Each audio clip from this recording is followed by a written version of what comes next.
Moi, par peur de la fin, je commence aucune relation. Est-ce que c'est quelque chose dont je pourrais parler à l'autre ou pas ? Bien sûr que tu es une personne authentique qui veut se connecter dans la vérité, tu es transparente, tu ne veux rien cacher à la personne et tu veux qu'il ne te cache rien non plus. Et donc, tu veux tout lui dire. J'ai peur de l'abandon, j'ai des insécurités, j'ai peur d'être manipulée, j'ai peur de ceci, j'ai peur du rejet, bref. Tout ça, tu le sais. Tu sais aussi que ça a un impact sur tes relations, puisque en général, c'est ce qui les fait foirer. Et donc, ça soulève la question, est-ce que c'est une bonne chose de parler de tes peurs en début de relation ? Pour le savoir, je veux que tu te poses très sincèrement cette question pendant le générique. Quelle est ton intention en lui parlant de tes peurs ?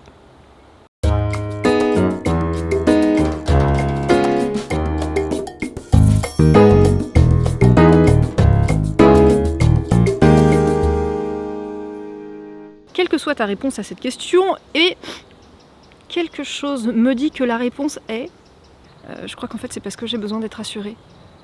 Qu'est-ce que tu veux qu'il fasse de cette info, le gars ?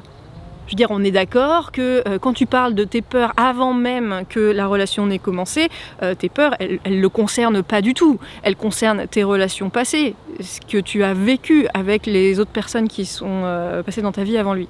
Ces peurs dont tu lui fais part, ne le regarde pas, n'ont aucun rapport avec lui et parle juste de ce que tu as vécu, de ton rapport à la rupture, de ton rapport à l'attachement, de ton rapport à ta résilience.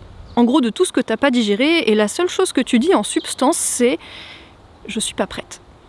Et qu'est-ce qu'on fait quand on n'est pas prête ? On prépare son terrain jusqu'à ce que ce soit le cas. Et comment on sait quand on est prête ? Quand on est prête à prendre le risque de revivre tout ça une nouvelle fois. Quand on est capable d'aller vers l'amour sans se protéger, ou en tout cas sans se protéger en mode défensif, juste en se protégeant avec des limites claires, voilà, qui font qu'on n'a pas peur de souffrir, et qu'on est prête à y aller en fait. Et que finalement on préfère se prendre des baffes dans la gueule quitte à souffrir un petit peu, plutôt que ne rien vivre du tout. Car oui, soit t'y vas et t'y vas vraiment, soit tu n'y vas pas, mais tu restes pas au milieu sur le pas de la porte. Ça, c'est une ambivalence relou de ta part, et qu'est-ce que tu vas rencontrer en face de toi sans nécessairement faire le lien ? Une autre sorte d'ambivalence relou de je veux pas m'engager, mais je reste là quand même, enfin un classique, tu vois. L'amour, ou plutôt la relation amoureuse, comporte des risques. Et si t'es pas prête à les prendre, ces risques-là, eh bien, tes différents besoins de connexion et de sécurité vont tout simplement se disputer le devant de la scène, parce que en ce moment, peut-être que l'amour et la relation sont encore pour toi associés à de la souffrance et à de l'insécurité. Si c'est le cas, si pour toi l'amour et la relation sont synonymes d'insécurité, ça veut dire que tu manques de limites claires pour te protéger naturellement. Ce sont tes limites, ton énergie de colère naturelle qui n'est pas de l'agressivité, mais juste la capacité à poser des limites, qui vont te donner cette sensation de sécurité intérieure.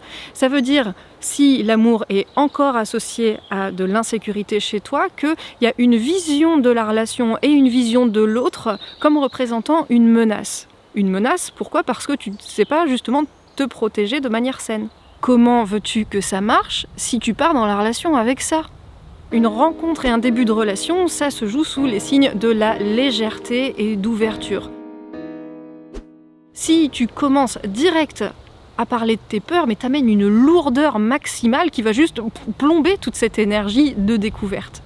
Il va rien en faire de ton truc, c'est pas son job de te rassurer, de te soigner, machin. Moi j'ai fait cette erreur de dire à quelqu'un « ouais, j'ai peur d'être manipulé, machin », et qu'est-ce que tu voulais qu'il me dise, le gars ? « Oh mais t'inquiète, ouais à ton avis, qu'est-ce qui s'est passé ?» Donc ça sert à rien. Tes insécurités, c'est ton problème. C'est surtout ta responsabilité de les dépasser, et pour ça, tu vas en parler avec quelqu'un d'autre que lui. En fait, tu vas pas mettre ça au milieu de vous. Donc non, tu ne parles pas de tes peurs à ton date ou à un partenaire potentiel, en tout cas, pas celles qui concernent potentiellement la relation.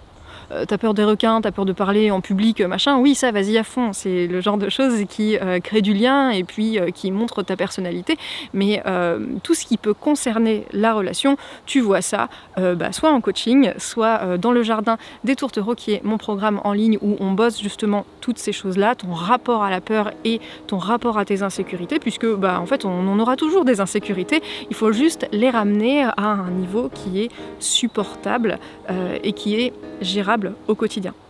Évidemment que tu pourras quand même lui en parler plus tard, c'est pas un sujet tabou, mais tu lui en parleras pas avec la même énergie et surtout pas avec cet espoir qu'il te rassure, parce que vraiment, c'est pas son job. Donc en attendant, tu viens et tu m'en parles à moi, le lien se trouve dans la description.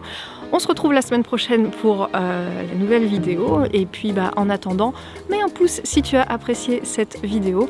Abonne-toi, active la cloche et voilà, c'est tout.